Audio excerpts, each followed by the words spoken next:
Traditionally, when this operation was first described in the late 60s, in order to do it, everyone had to go on what's called a heart-lung machine.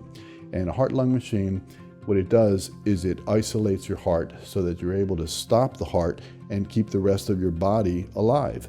And what it entails is placing a tube right here on your ascending aorta and another tube in your right atrium, which is right over here.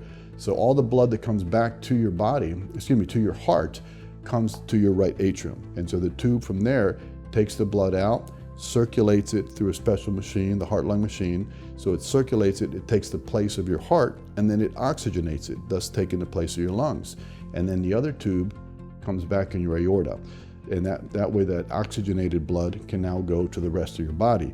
That enables us to put a clamp here on the aorta and then stop the heart with a special potassium solution that we inject right here in the aorta. The heart stops, first it fibrillates, then it stops.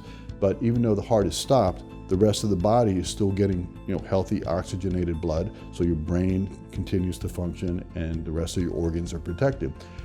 Once we finish the bypass, it's a simple matter of just taking the clamp off, and as soon as the new warm blood gets to the heart, within a few minutes it starts to beat, and then about 10 minutes later, we're able to come off the heart-lung machine and take these tubes out.